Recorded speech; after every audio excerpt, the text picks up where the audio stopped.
Freud está fazendo as notas preliminares dele nesse estudo da dor, cujo nome verdadeiro é Fragmentos da Análise de um Caso de Histeria. Ele diz agora: estou ciente de que existem nesta cidade pelo menos muitos médicos que, por revoltante que possa parecer, preferem ler uma história clínica como esta, não como uma contribuição à psicopatologia das neuroses, mas como um roman à clef, destinado a seu deleite particular. Uma historinha para ele mesmo, para ele se divertir fechado, né? Mais ou menos que nem estão fazendo com meus vídeos, né? Um monte de gente vê, mas olha, não vou aparecer não, então. Fica aí. O Google entrega. Bom, é uma pena, porque podiam dar feedback, como outros fazem. Podiam avisar, podiam dizer, olha, por aqui, né? Mas não. Posso assegurar aos leitores desta espécie que toda história clínica que eu possa publicar no futuro será garantida contra sua perspicácia por medidas semelhantes de sigilo, muito embora esta resolução fatalmente ponha restrições bastante extraordinárias à minha escolha de material. Material são as coisas que ele colhe do caso clínico com o qual ele está trabalhando. Nessa história clínica, a única que até agora consegui fazer passar pelas limitações impostas pelo sigilo médico e por circunstâncias desfavoráveis, as questões sexuais serão discutidas com toda a franqueza possível.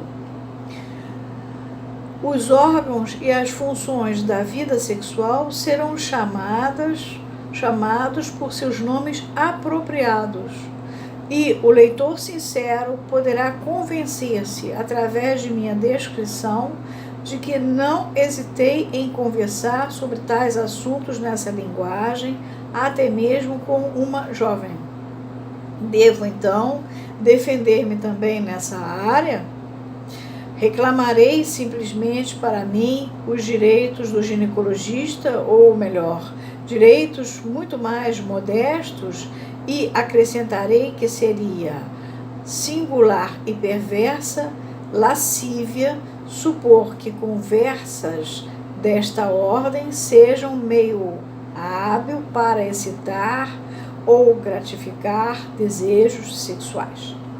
De resto, sinto-me inclinado a expressar minha opinião sobre este assunto com algumas palavras tomadas de empréstimo. Abre aspas.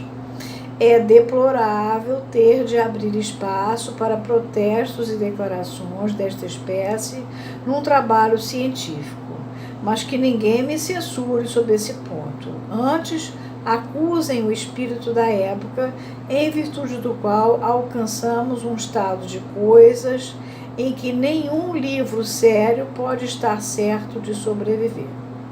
Isso é de um autor, Schmidt, 1902, é do prefácio.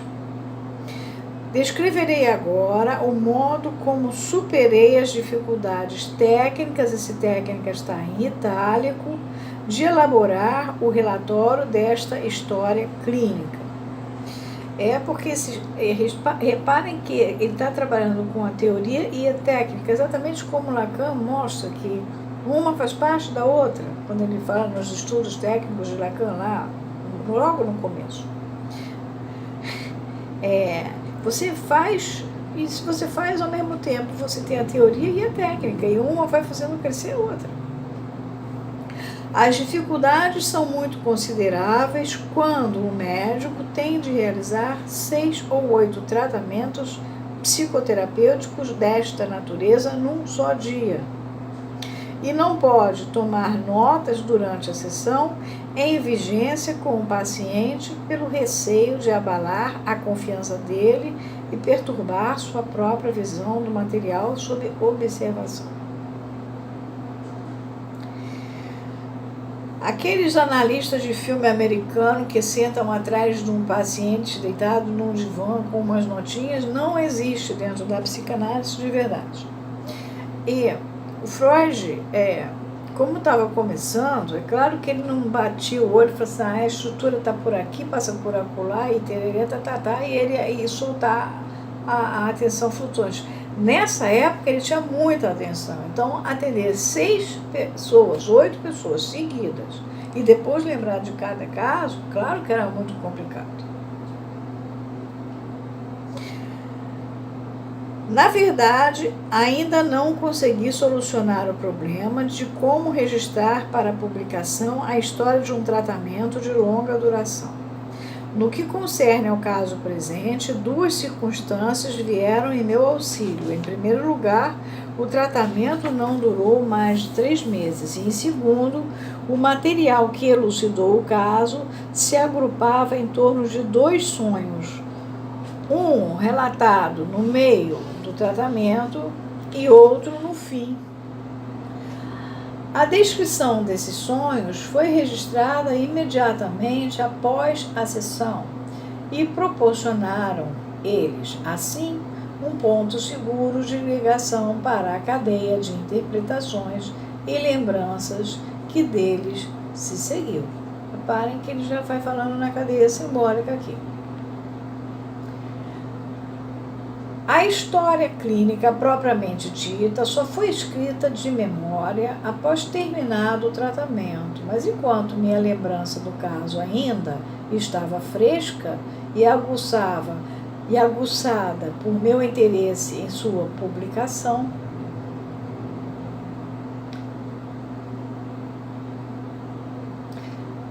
nota. Freud pretendera publicá-la imediatamente após escrevê-la. Isso a gente já viu lá quando o editor explicou.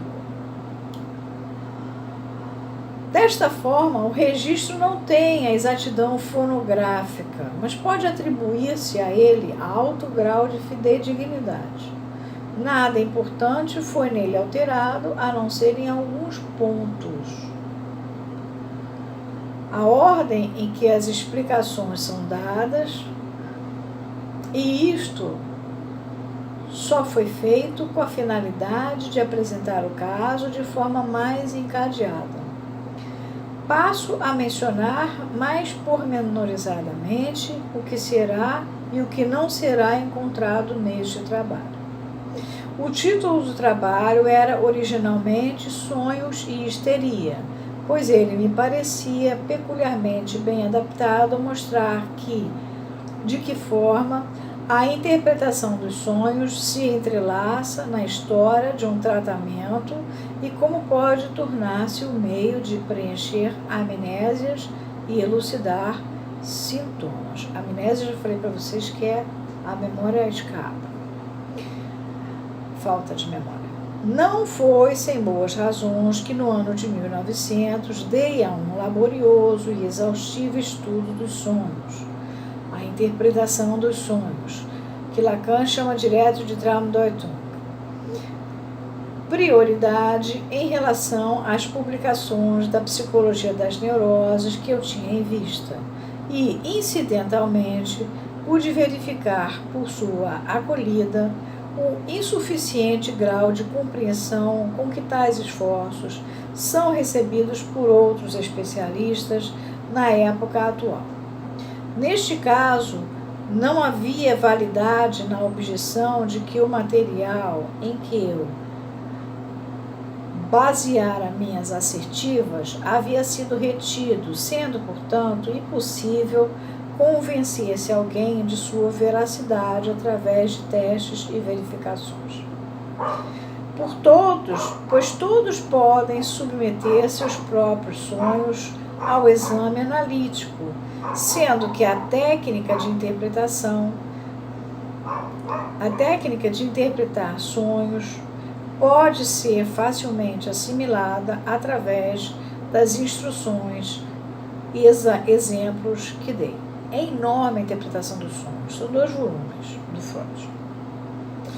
Devo insistir uma vez mais, como fiz naquela época, no prefácio à primeira edição de A Interpretação dos Sonhos, da Standard Edition, está no volume 23, que uma investigação completa dos problemas dos sonhos é um requisito preliminar indispensável a qualquer compreensão dos processos mentais na histeria e nas outras psiconeuroses, e que ninguém que deseje furtar-se a esse trabalho preparatório tem a menor possibilidade de progredir mesmo uns poucos passos nesta região do conhecimento. Portanto, como esta história clínica pressupõe o conhecimento da interpretação dos sonhos, ela parecerá extremamente insatisfatória a qualquer leitor a quem não se aplique tal pressuposto.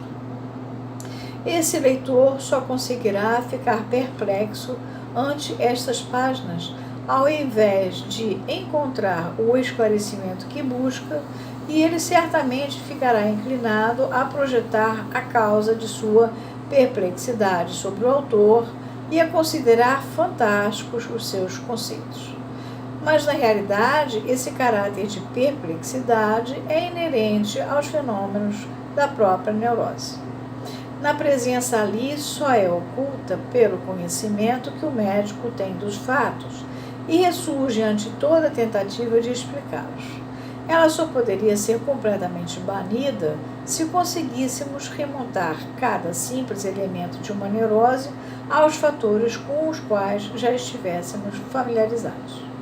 Mas tudo tende a mostrar que, ao contrário, seremos levados pelo estudo das neuroses a pressupor a existência de muitas coisas novas que mais tarde tornar-se-ão gradativamente matéria de conhecimento mais certo.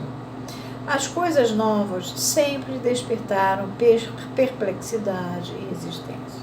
Vocês lembram que logo no começo, quando eu comecei a estudar os Écrits de Lacan para vocês, e que um hacker resolveu dizer até que eu era patrocinada e bobagens assim, eu disse que o meu público era muito específico, eram os interessados na obra de Lacan.